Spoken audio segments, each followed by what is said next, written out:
Hello and welcome. I know people are just recovering from the last 25 so minutes with the Cormier family. I'm going to give some time for some people to check in and get themselves situated. Probably be about 30 seconds or so.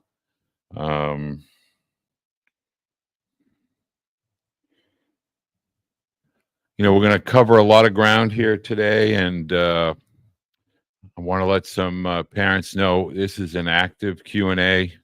I really encourage you to get engaged, get involved, ask your questions.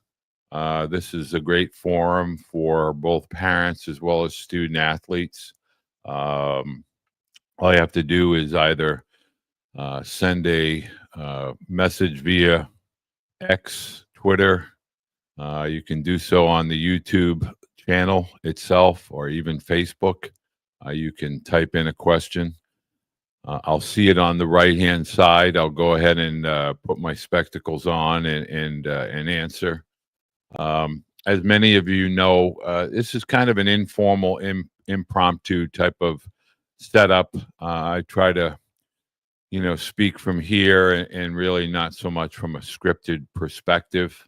I probably may be a bit repetitive on some topics, but I think it's important because I feel that after speaking with several coaches over the last few days, Brian Green from Wichita State, Butch Thompson from Auburn,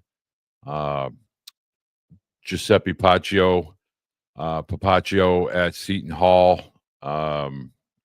amongst many others. And I've talked to Jeff Willis from LSU Eunice, talked to Jason King at Vanderbilt. This isn't so much of me trying to tell you who I talked to and validation of my conversations. It's more to allow families and parents and athletes to understand, up to the minute, literally up to the minute, information that will have an effect on athletes in the spring. And some of the things that I share with you today, I think coaches want me to share with families. I don't want any parents to think that there's an over-exaggeration, an embellishment, fear-mongering, anything along those lines. It's just, this is the new landscape. It has yet to be finalized. We're going to cover several of those topics tonight. I do want to share a few messages that I received over the last week. And one in particular, and I won't mention any names. It's really not important. And before I get started, I'm going to ask parents and student athletes, one, please spread the news. If you like the channel, if you like the information, I am asking politely, please share it with people that you think would benefit from it, family, friends, baseball families, etc. If you haven't done so already and you're watching possibly on X/Twitter or Facebook, just go over to the YouTube channel, look up Coach Beede, just hit subscribe. That's free. Doesn't cost you a penny. If you hit the notification bell, it will tell you or alert you whenever there's new content. I don't feel any of my content is fluff or, I find it to be beneficial when parents take the time to watch it. So I'm asking if you could do that first and foremost. Next, I wear a lot of baseball blue book stuff. I wear a baseball blue book visor. I have sweatshirts. Baseball blue book for me in 1980 and 1981 was a tremendously valuable resource. And I'm going to tell you why. 1979, 45 years ago today, my dad passed away. And, without going down the long yellow brick road, my dad, taught me lots of stuff, wasn't necessarily a baseball guy. But when he passed away, I literally was on my own. My mother had passed away when I was 6. And living with my dad, my grandmother had moved to Florida. And so after my dad passed away, I was kind of running a solo event. And the Baseball Blue Book was my resource because it was my only escape. The Blue Book allowed me to dream a little bit. It allowed me to go and look up scouts and Major League Scouting Bureau, which was a very big thing back in the day. And the Boston Red Sox had a local scout, 2 of them actually in Massachusetts, Bill Enos and Buzz Bowers, for those baseball aficionados, 2 icons. Also, a gentleman by the name of Lenny Murillo, who was a Major League Scouting Bureau scout in Massachusetts. Now, I bring this up to tell you the Blue Book is a resource. It's a resource now that has come into the technology world of apps and social media, and I believe you as parents will benefit from it. So I ask you to download the app, utilize the app. It's a tremendous resource. Anything and everything, and I do mean anything and everything, that has to do with the sport of baseball.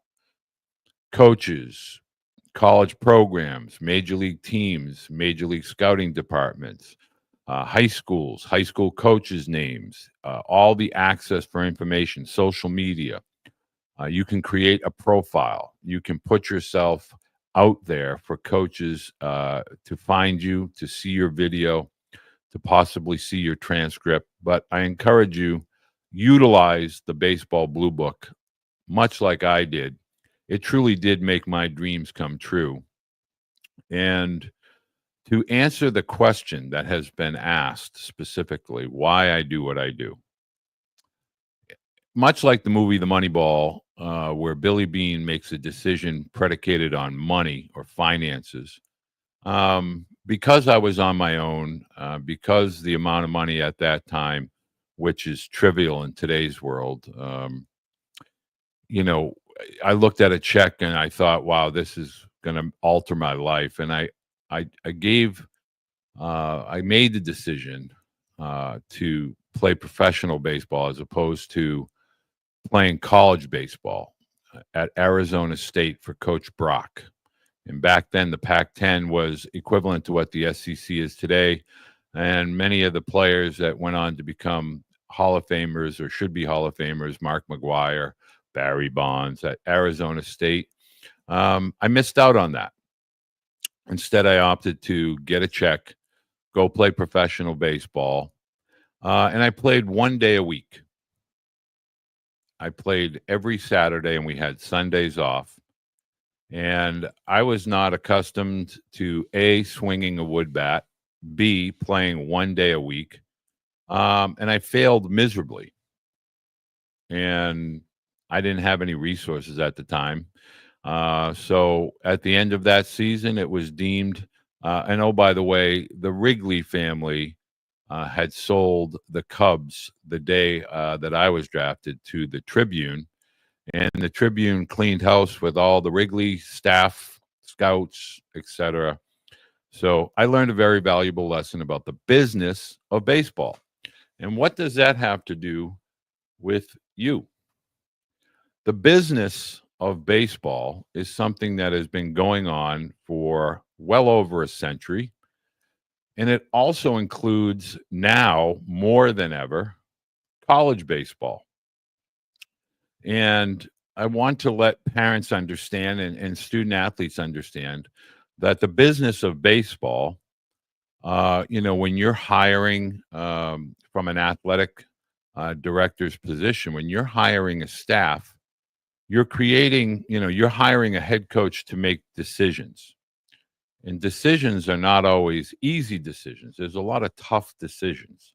You hire your staff, you have to evaluate a roster, and you are being compensated to oversee and deliver a competitive program, a competitive team, a team that not only competes each and every season, but is doing so by the rules that are in place at whether it be NCAA or NAIA levels of college athletics, as well as JUCO. And so I say that to you because the segue here is to let you know that college coaches don't revel in oh my gosh, we're going to cut down to 34 and I'm just going to start cutting guys and I'm just going to start doing it in the fall and I'm going to ruin their high school spring or their high school summer. I do not find the head coaches that I interact with or the college coaches that I interact with to be enjoying this process. They're simply being adults within a business, and they have to operate within the rules that are set in place, not only by the NCAA, but within their academic institution or their conference. One of the big topics that I would like to broach right out of the gate is the 34-man roster cap seems to be a given. That's the number that keeps coming back with each conversation from every college coach that I talk with. The date at which that will be implemented is currently being, for lack of a better term, negotiated. Some say it will be the first day that classes will come back. Others have said, well, it may be pushed back to October or even at the completion of the fall semester, which typically falls in early to mid-December at the latest. I will tell you there are those that are in favor of the October time period. There are others who are in favor of first day of classes. But this is something that there is going to be a roster cap. Yet to be determined is when that roster finalized has to be submitted beginning in 2025. My main reason today for wanting to have this dialogue with parents is because I want to draw an analogy and I want to make sure that parents understand that there is going to be a professional component to college athletics. Yes, there probably, some could say the Power Four, former Power Five were operating that way. But as I spoke about last week, you could make a correlation between the brand of the SEC being as powerful, if not more powerful, than the Yankees or the Dodgers or my beloved Red Sox, etc. But they are brands that are extremely powerful, and I want to make a correlation, although it may sound silly initially, between the milk industry or the dairy industry and breakfast cereal. In the 50s and the 60s, the dairy industry partnered up with the industry of Post, Kellogg's, etc., and they were really excited about morning breakfast. Breakfast is the most important meal of the day. They said, get yourself a good breakfast, a hearty breakfast, have a bowl of cereal. And for many decades, that was like standard operating procedure. Today, it's frowned upon. So what's the correlation between the dairy industry and the cereal industry? Well, college athletics, particularly college baseball and Major League Baseball, are becoming, Major League Baseball is the dairy industry, and they're going to start heavily promoting college baseball, the cereal industry. And so it's important for you as parents to understand what the heck is going on here. While it's very easy for you as families to think that, this is just a Division I issue, I would beg to differ. And I will tell you that terms that we've utilized in the past, such as mid-major programs, lower level programs within the NCAA, or often referred to as the ugly stepchild of college athletics, the NAIA, well, we're all in the same boat. They are all in the same boat. College baseball is going to find itself with more athletes being driven there by Major League Baseball. The cutting of the rounds with the draft, that's one thing. There may be an amateur, international amateur event similar to the draft. So the access to professional baseball out of high school will be, significantly reduced. And the amount of athletes that will be encouraged to not only attend college, but to stay in college from a developmental perspective, I think that's going to be a narrative that professional baseball enhances in greater detail over the next few years. And so this is not a Division I specific or centric issue or topic. This is all of college baseball because of numbers. So what most parents or athletes are not familiar with is that for years at the higher levels or the higher conferences or the higher levels of Division I conferences, I won't use the word hoarding, but they have had access to higher than 35 or 40-man rosters. In fact, one could make a point that for many Division I programs, 45 to 50, maybe even as high as 55 between the fall and the spring would be a fairly accurate number. And so when the rosters do get finalized and they move to a hard cap of 34, you're going to see a lot of inventory, a lot of athletes that for the last few decades anyway have been stored, via the red shirt, the gray shirt, the walk-on, the injured reserve. Those athletes that have been, kind of behind the scenes and not on an active roster. And if you really want to read a great article or watch a great video on this topic, again, we're not dealing with just baseball with regard to the NCAA settlement. Look at Dabo Swinney, the Clemson football coach, and see what he's dealing with his fifth-year seniors and other athletes that typically he would not have to be thinking of losing, and now he's going to be forced to cut.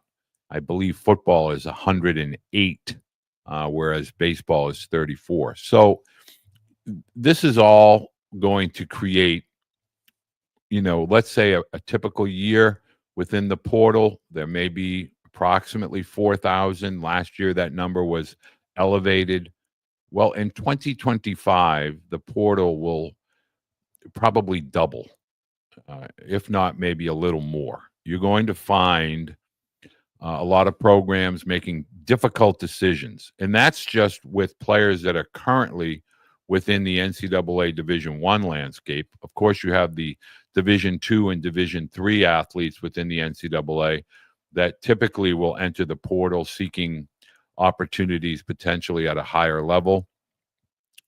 But now in the roster cap, what I call alignment, early stages of alignment, during exit meetings in the spring, where coaches have to evaluate their roster composition, you'll see a lot more athletes set into the portal.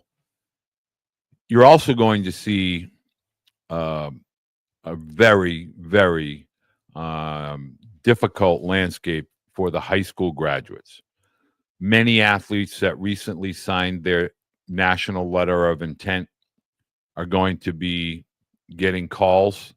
There will not be any room at the inn. I'm not going to speculate on what schools and how many athletes. I don't think that's the topic. I think the topic has to be there will be a lot of families that think they are on one path only to be given a stop sign and told that literally there is no room at the inn. A lot of evaluation between now and let's call it May 1st or the middle portion of May.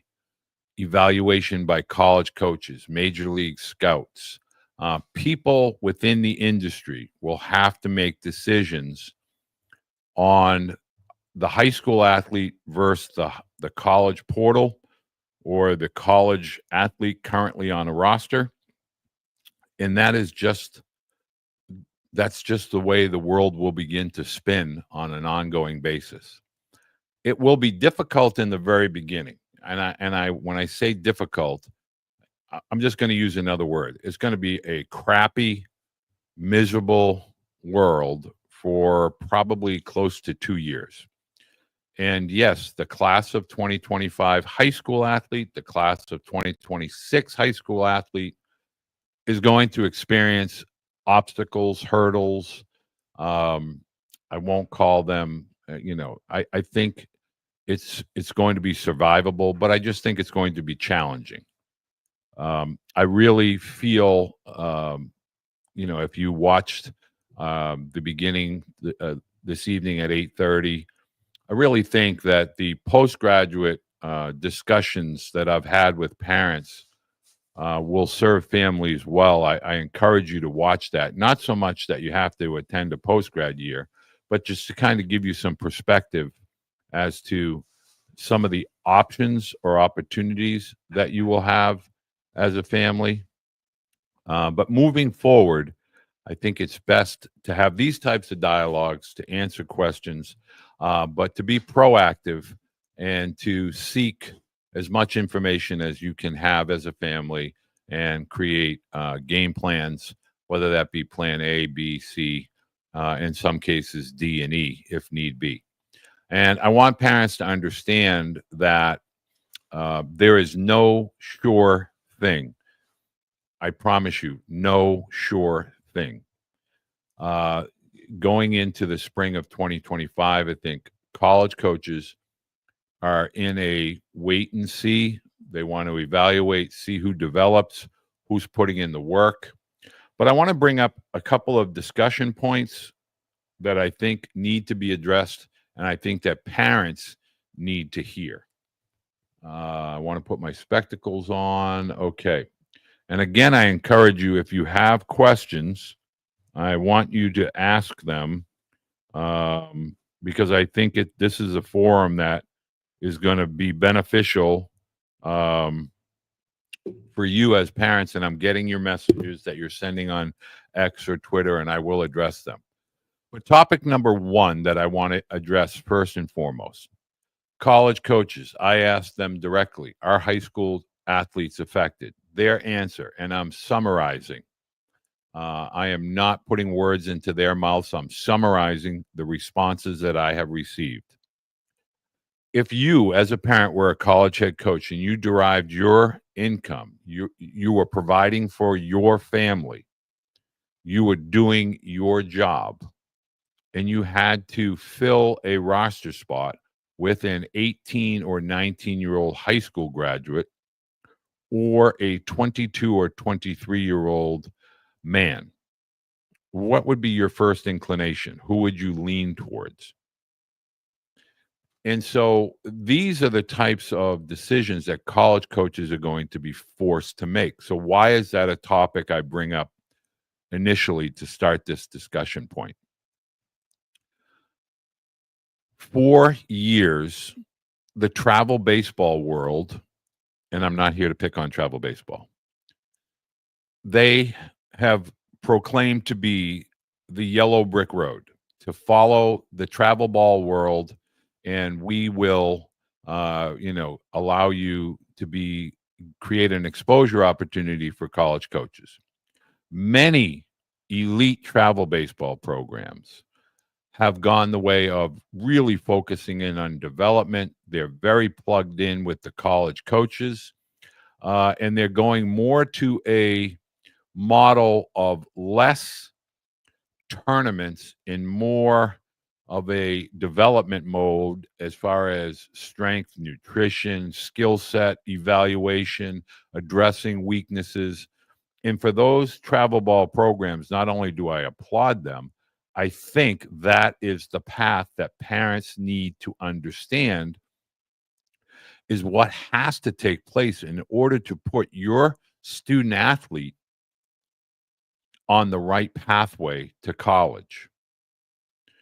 Travel baseball, where you're spending a lot of time between the ages of, say, 15 through 18, playing a lot of games away from home, may not bear the fruit that you think it should or it used to do.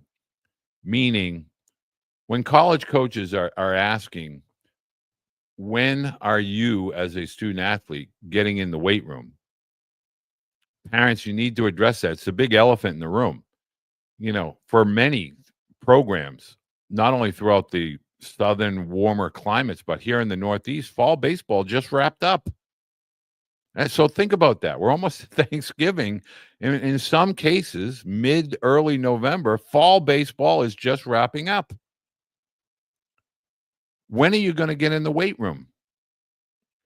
You look at a college baseball program, many of them, and I know some people have a difficult time understanding the role that the Omaha challenges do for athletes. It's about mental toughness. It's about mental discipline. It's about being tested to your limits. So for those of you that think it's an exercise and it's not worth it, it's not an exercise in futility. Omaha challenges are meant to test, to see where the break point is for student athletes, mentally and physically. Physicality. How many college coaches have joined me on Thursday evenings and utilized the word physicality?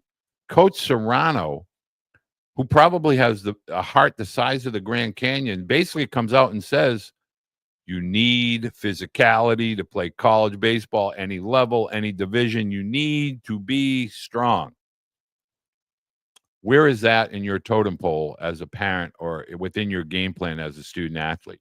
Are you just trying to play catch up 2 months between late November and mid February, and then your high school season starts, and then you put the weights down?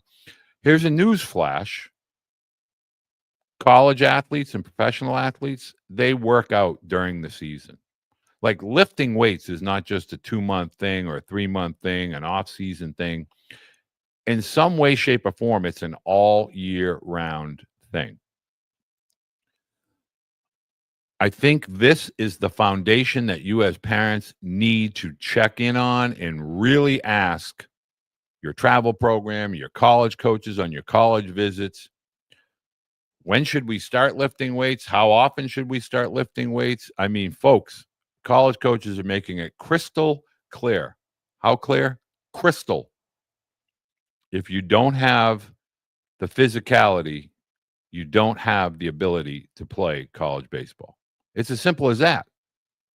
Now, next, and I want to really get families to understand this. I have parents from the ages of 12 to 15, which is a slight digression, I understand.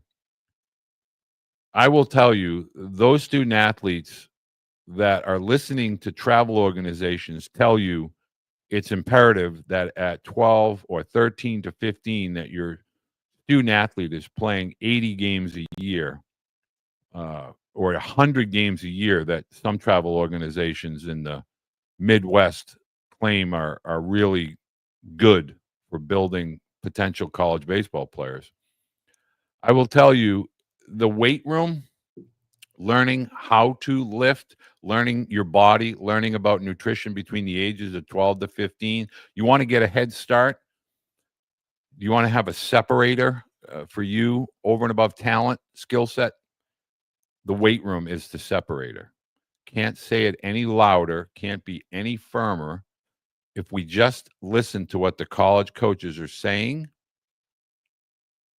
then I think parents will begin to understand there needs to be a strength component from the age of 13 on, both in season and off season.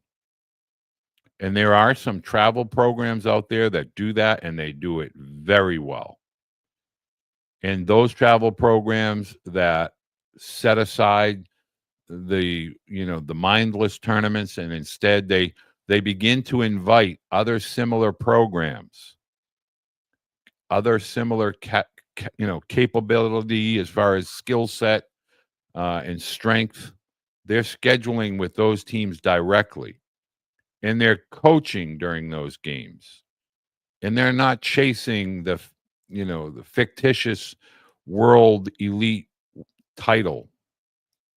Those days are gone. And I say this with all due respect. I know there are a lot of travel programs out there, but from a college recruiting perspective, college coaches now are making decisions, looking at athletes, evaluating athletes. They no longer dream.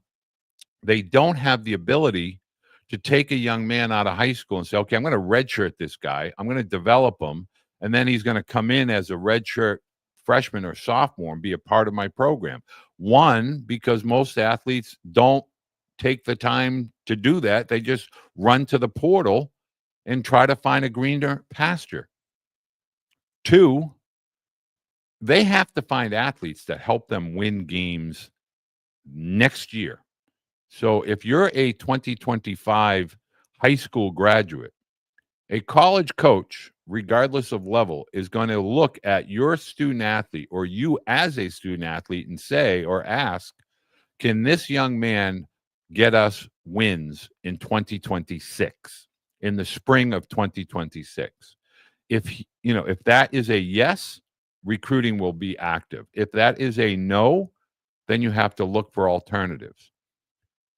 That is why there has been a deluge of baseball academies popping up all over the country, West Coast, East Coast, Midwest, Southeast, Southwest, because people are going to take that gap year. I don't need school. I'm just going to go to the gym. I'm going to lift, and I'm going to just do baseball. I'm going to hit. I'm going to do some pitching lessons, and I'll take the year off, and then I'll just enter in. Okay, here's the problem with that model. The problem with that model is, from an academic perspective, once you lose that timing mechanism, that daily routine, the daily disciplines, which is what I'm going to get to next, when you lose that for a year, it's hard to reacclimate into being a part of a college as a student, and then obviously as a student athlete. Next, I want to talk about, when we talk to college coaches, they all use the words routine, discipline, time management.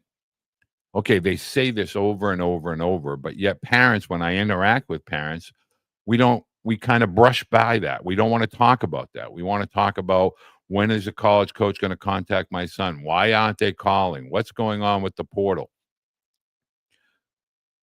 College coaches are looking for student athletes that have mental and physical discipline. They have routines, meaning they're going to be able to take their current routine and kind of make a smooth transition into college.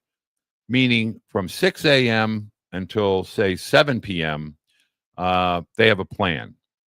And they have disciplines, sleep routines, nutrition routines, study routines, skill set development routines, strength routines, etc. They have time management skills. This is not something you can just go from being a high school student and flip a switch and you're a college student. It just doesn't work that way. And I think the sooner that we as adults begin to convey this type of information to parents, to student athletes. Now, they don't have to start this in the 8th grade. They don't have to start it in the 9th or possibly the 10th. But by your junior or senior year, there should be some semblance of a time management, narrative that's put in front of the student athlete that they can begin to acclimate to those types of that type of an environment. Because again, college athletics are basically standing up with a bullhorn and saying to parents and student athletes, baseball is a sport played by men, coached by men, officiated by men. They no longer have the time or the ability to allow athletes to play catch up. That's what redshirting used to be about, or gray shirting used to be about. And you could store talent that you thought had some projection on a roster, and then that hopefully that talent would begin to prove itself in the second or third year as the student was in college. Those days are no longer with us. So now more than ever, parents need to understand college coaches are going to entrust not only their coaching staff, but they're going to enlist, for lack of a better term, major league scouts, trusted resources in different parts of the country, former players, former alumni, former coaches, to evaluate the progress of high school athletes. If they're making the progress, if they're showing the physical maturation, the skill set maturation, then yes, the recruiting will take place. But if they're not, I don't believe that the recruiting at the levels that it has been over the last 10 to 20 years, I don't think those days are ever coming back. And so that is the gist of what we're trying to talk about here today. Why did you describe NAIA? I did. I just want to make sure, Tony. I use that as NAIA used to be. Nobody ever talked about NAIA aggressively with regard to recruiting. In today's world, not only is it on par or equivalent with many at the NAIA Division I and the NAIA Division II, their recruiting rules are less stringent, but their caliber of play and the student athletes and the coaches is way up, way up. And for many, many years, I know schools like Lee University and Cumberland, Ottawa, a lot of those schools had tremendous programs. Well, now they are really in the sightlines of parents and student athletes. So my point was not to be disrespectful to NAIA programs, quite the contrary. NAIA programs now are firmly in the windshield and not in the rearview mirror. And I think what parents need to understand, and Tony, what I'm trying to drive home here, is we need to be more focused on the windshield and less on the rearview mirror. Because so many people respond with the rearview mirror. Well, so-and-so went to this school, or so-and-so got recruited by that school. That's rearview mirror. We need to be focused on the windshield. And in the windshield, what lies ahead of us is the NAIA are becoming just as powerful, if not more powerful, because, for instance, their recruiting allows athletes to work out for coaches. They don't have any guidelines. Similar, NCAA right now is in what they call a quiet period, or no recruiting period, from today, the 26th, through, I believe, December 3rd. Or December 1st. And so NAIA now has become a very extremely solid, viable opportunity for student athletes. So Tony, I hope you didn't take that the wrong way. You're very welcome. Let's see, TW. I hope that is the case. Current travel ball model is horrible, simply about money. Okay, I'm going to talk about that a little bit. I don't want to go down this rabbit hole too much, but I do want to discuss one dynamic of travel baseball. You know, there's a lot of programs now that are now becoming strongly affiliated with scouts, major league scouts, major league advanced scouts, former college coaches. Some have been in the industry for a very, very long time, and they're switching their model from the travel tournament model, you know, into, as I alluded to, the developmental model. The developmental model, yay, that's really, really big. The other models where they're just playing games for the sake of saying to parents, hey, we played 50 games or we played 60 games. It's no longer applicable either at the 12 through 15 model or the 15 through 18 model, because if you take a look at college baseball and you take a look at Major League Baseball to some degree, and all I have to do is reference Cressy Performance, Tread, Driveline, pick your program of choice, Champion, Ben Fairchild in Houston, Texas. They are literally loaded with athletes. College coaches now, if you had a full spring, you're not going to go out and play in the summer. You're going to get in the weight room. You're going to rest, replenish, recover, get stronger, and you're going to come in the fall ready and rested. Same with minor league baseball. A lot of guys now are staying behind in what they used to refer to as extended spring training, and they're in the weight rooms, and they're developing. And so what I'm trying to get parents to understand is, if you are what I consider to be, or you feel it is of your opinion that your student athlete has the ability to play in college, if you're with the developmental type of a program, fantastic. Take advantage of that. Great coaching staffs, great strength training staffs. But if you're not aligned with that type of a program, don't go out and try to play 100 games. Don't go out and try to play all of these mindless tournaments that are hours away. Your biggest resource is time. Don't waste time running around the country when you could be playing locally and playing and getting a time management routine that includes nutrition and strength and conditioning. If you know what is ahead of you, why would you want to run away from that? You want to run towards that. Create your routine, create time management, get in the weight room, get physical, get strong. Academics, they make a difference. These are the topics that I want to share with parents, because I'm telling you that college coaches are facing a difficult decision. Nobody enjoys having to say to a young man or young student, sorry, there's no room. It's not personal. It's just business. These coaches aren't trying to be like Sonny Corleone. They're not trying to be, negative Nellies. They're just trying to say, look, my job that I have to provide this college or university is I have to put the best I have to field the best team that represents this school and this conference. And again, when put up against an 18 or 19-year-old or a 21 to 23-year-old, they're going to choose the physically mature. And oh, by the way, if in 2025 you don't get to the school that you really want to go to, there are alternatives that we've discussed ad nauseum. There are alternatives. And the other part of this equation is we're all thinking this is Division I. Meanwhile, back at the ranch, there are NCAA Division III and Division II student athletes. There are JUCO student athletes that are going to graduate with a 2-year degree, and they enter the recruiting space. Parents are misguided when you think you're dealing with recruiting as high school athlete versus high school athlete. You're not. Division III athletes, pitchers. Let's talk about roster composition quickly before I get to the questions. Roster composition.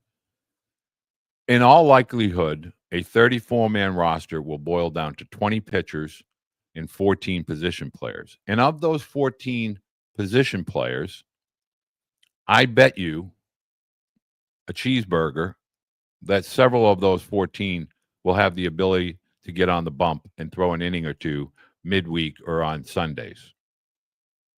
So if it's 20 and 14 position players, and you're not just competing high school athlete for high school athlete, you're competing against NCAA Division III, NCAA Division II, NAIA Division I, Division II, junior colleges, Division I, II, and III, West Coast schools who are looking to send athletes east. You know, the JUCO in Texas and Florida, but more importantly, California, they are really good, really good. And again, minimal spots at Major League Baseball. Less opportunities creates more demand for college. Parents, you must understand that dynamic. If I'm a college coach and I'm out recruiting and I have a recruiting class, and that's my next topic. We have a recruiting class of 15. That used to be 15. And of that 15, maybe 10 were high school students. Those days are done. And now we're going to get down to 3 to 5, maybe 3 to 5 on the high side. And of the, say, if we just take 9 and fit it into 34 and just round up and say, okay, 4 times 9, 36. And we'll evaluate 36. So 9 in every class, 9 freshmen or 9 new students turnover. Of that 9, 5 are probably going to be arms, pitchers.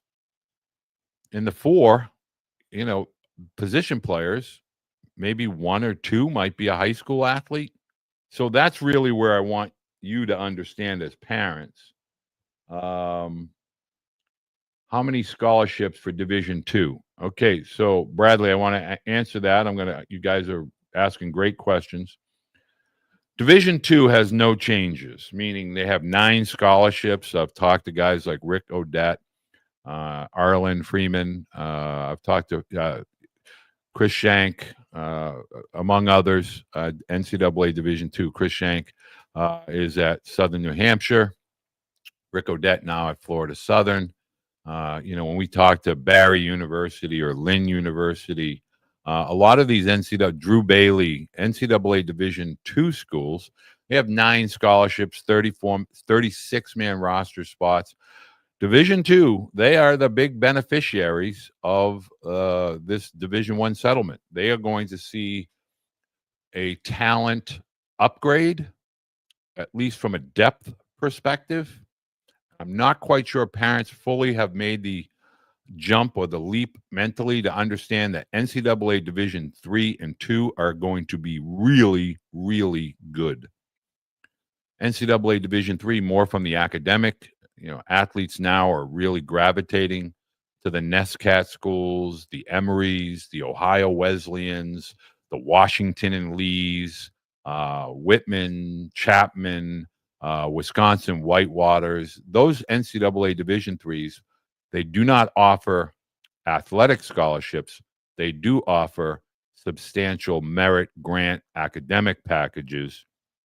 And there has been a large influx of Division III players kind of climbing and finding their way to Division I rosters. Again, one look at UConn last year in a super regional in Tallahassee, and they had 7 former Division III players on that team. Division II is going to be equally as impacted, or they will benefit, I find, as well as NAIA, as I just alluded to earlier, because the talent is going to come down. And so there probably is not going to be really a mid-major program. Most of these Division I schools, you're going to see a lot more Stony Brooks, a lot more Kent universities. And for those of you that do not remember Stony Brook, they went into Baton Rouge and knocked off a number 1 seed, and that had Kevin Gossman, among others, on a very strong team. You're going to see a lot more Stony Brooks because now more than ever, Division I baseball is going to have, I don't want to use the word parity, but there's going to be a lot of talent spread because obviously athletes want to play. They want to participate. In the portal and the settlement are going to see that a lot of this talent gets spread across all of college baseball as a collective whole. And I think that Major League Baseball also wants to see that because they want to utilize college baseball as a true developmental arm, put the onus on college baseball. Therefore, it doesn't fall financially on the owners at Major League Baseball. And thus, we have a robust college baseball landscape. Let's see. Private schools. So I'm going to get to a couple of these questions in 1 second. And I also want to let parents know what I find to be very appealing when I do these is I tend to get messages from a lot of parents, a lot of I want to talk about travel baseball for 1 second. And I want to let parents understand that I get it. We live in a capitalistic society, and I have a lot of people that want to shove this down my throat. What does capitalism have to do with travel baseball or college baseball? Well, I'll tell you. A lot of travel baseball programs are, I won't use the word a lot. There are travel baseball programs that are going to get active in the name, image, and likeness industry. In fact, some of them are going to become name, image, and likeness agents or advisors that charge upwards of 30% of whatever a student athlete collects with regard to name, image, and likeness. And if you just take one look around the landscape of the social media world, X/Twitter, and you see I'm decommitting, and now I'm gonna, it's been a difficult decision, but now I'm gonna be attending school X. No pun intended, Mr. Twitter. That's because somebody has basically said, "Hey, I know you're committed to this school, but I found another school that will pay you more money, and if you ask them to match it and they don't match it, well, that school will take you." Well, that's going to be part of this industry. So for all of you guys that want to think that wholesome high school athletes that are these, freckle-faced kids, many of them and many families are going to be manipulated to make decisions predicated on money, which is great. I understand that's part of the way the world works. But just remember, when you see these athletes, they decommit and suddenly recommit at another school. That's just loyalty is a two-way street. So you can't expect coaches to be loyal over here, but yet the parents and the athletes over there, or the travel organization that's suddenly become Baseball Academy Y, and now they're in the name, image, and likeness industry. The proverbial wolf in sheep's clothing does exist. And so rather than sitting here pontificating upon the dark side of college athletics, I want to continue and just simply say this. Each and every week, you as parents have the ability to get the answers from the horse's mouths, from the college coaches themselves directly. You can take that with a grain of salt. I'm here to tell you that the college coaches have used words such as tsunami, Armageddon, horrific, horrible, tragic to describe next April or May. So when do you, as parents or student athletes, when do you want to start to navigate this? At what point do you want to begin to create some realistic game plans? I often equate when I'm talking with parents, in any hotel that you go in or any school, any lobby, movie theater, it used to be break glass in case of fire. Well, there's going to be a fire in April and May. We don't know how big, but we do know there's going to be a fire. When do you want to break that glass?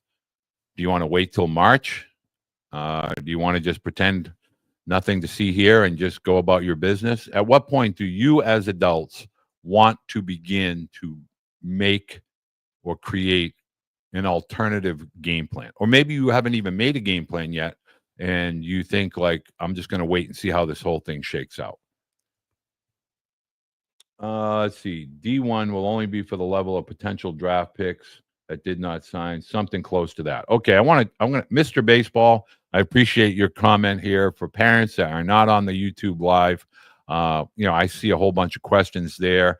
I sometimes have to rely on my phone to go to the DMs that are sent to me.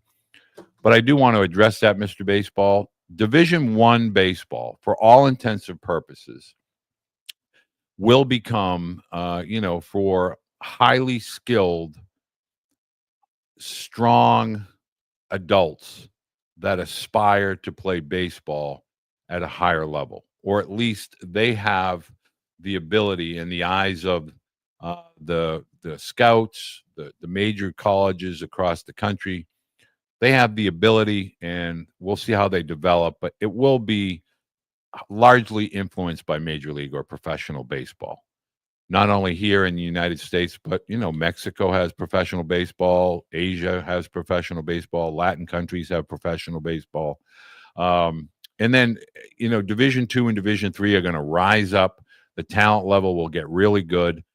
But again, reiterating that college recruiting is largely done during the college summer collegiate teams, their seasons. So my point there for parents, if you wait till March or April or May, what ends up happening is the end of college baseball season, you have exit meetings. During exit meetings, the portal begins to get very active. During exit meetings, the coaching carousel begins to move, meaning usually anywhere from 20, 30, maybe 40 coaches begin to change. Assistant coaches become head coaches, former head coaches become recruiting coordinators. And so that middle portion of May, we have the exit meetings, we have coaching changes, we have the portal becomes very active, and we have summer baseball, college leagues, players leave for their assignments. And within those summer leagues, the Cape Cod League, the Northwoods League, the New England Collegiate League, all of the leagues in Texas and Florida, the Perfect Game Summer League, the Cal Ripken Summer League, the California League Summer Leagues, the Alaska Summer League, the Pacific Northwest Summer League. These leagues are heavily, heavily scouted, and there is a recruiting element for players that are in the portal or players that suddenly are told, if you are in the portal, there's a team that might have an opportunity and some money for you. And that usually goes on or takes place through the Major League Draft, which is typically during the Major League All-Star Game in mid-July, early to mid-July. And then coaches have to make a lot of decisions really quick. What did they see in the summer collegiate leagues? What players got drafted that they didn't anticipate getting drafted, both from the high school ranks as well as the college ranks and the JUCO graduates? And then I have to assemble my roster. And so really during that midpoint of July through early August, there are some high school events, PBR futures, area code that are heavily scouted. And those are the events that college coaches are doing a lot of recruiting at. Area code juniors event, PBR futures event. Those types of events are where most of the recruiting is going to be completed. And then your your college season begins. So there's a finite window for parents to understand when recruiting really opens. The traditional timelines, I think they're not going to be as relevant as the settlement begins to be implemented and begins to take hold.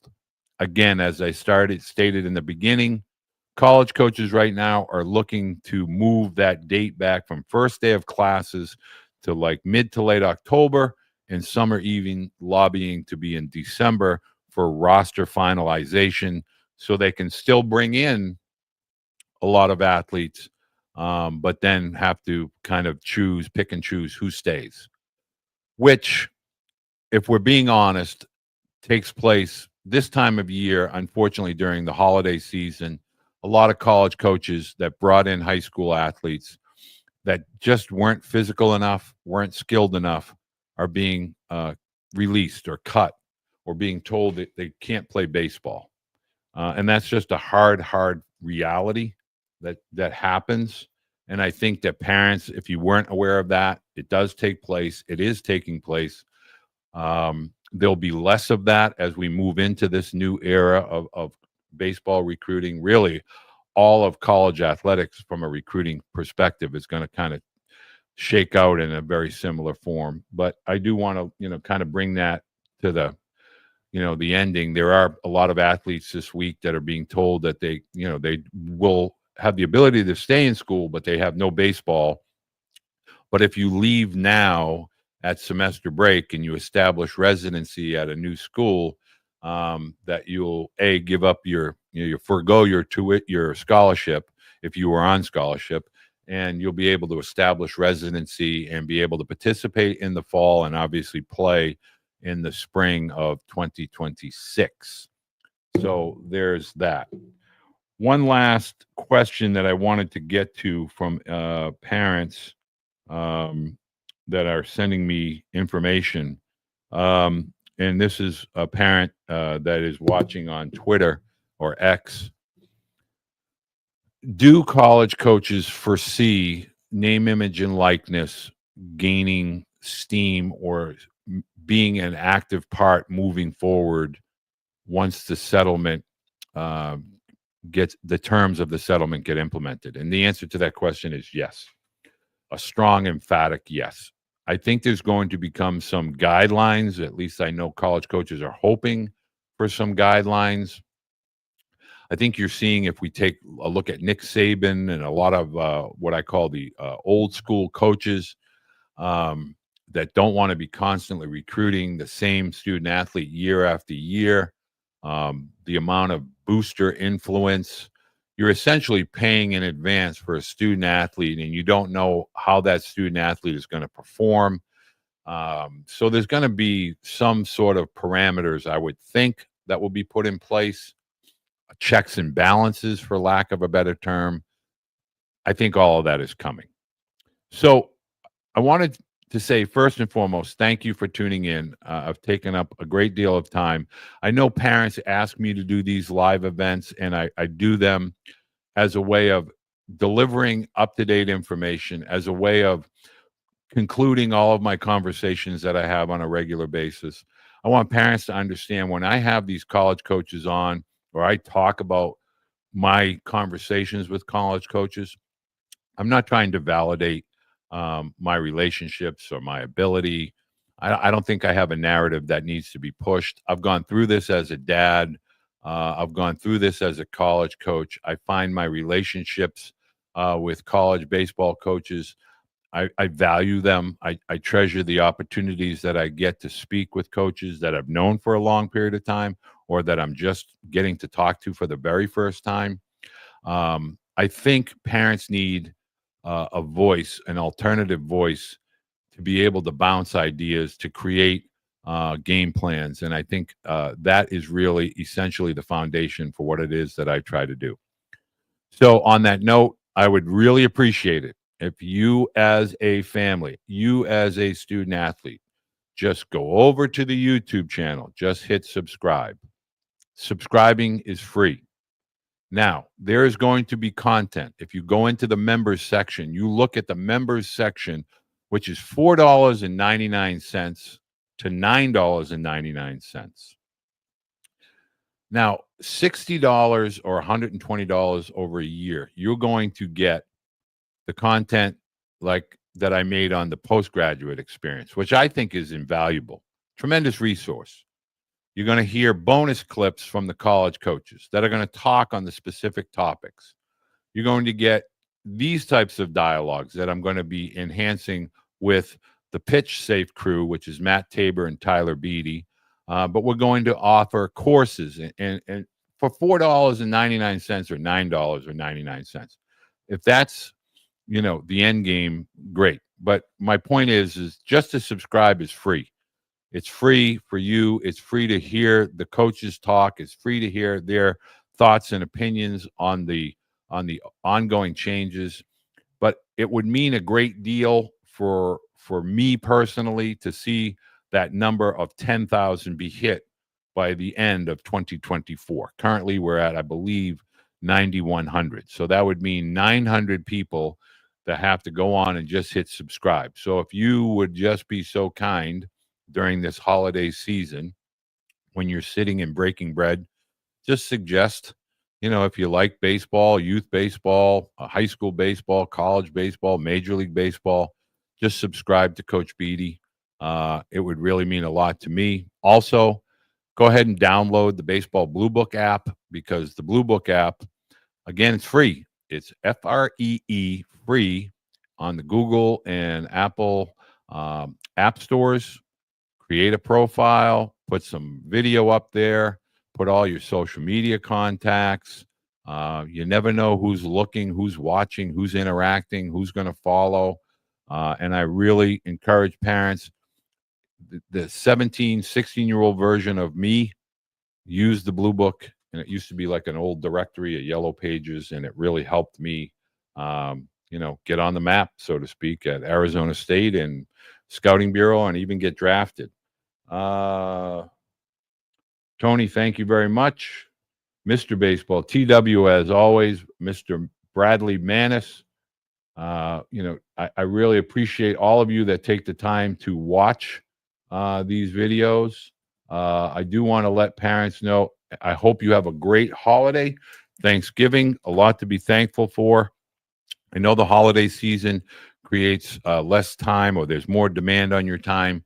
I want to be respectful of that. So we probably won't have a lot of these types of Tuesday calls. I'll continue to do my postgraduate discussions with coaches and other families that have gone through the process or are considering going through the process. I thank you very, very much for your time. I look forward to chatting with you. I will have Coach Butch Thompson from Auburn University on this Thursday evening after you have a full belly of turkey and stuffing and mashed potatoes and you've watched your last football game and you want a little taste of baseball.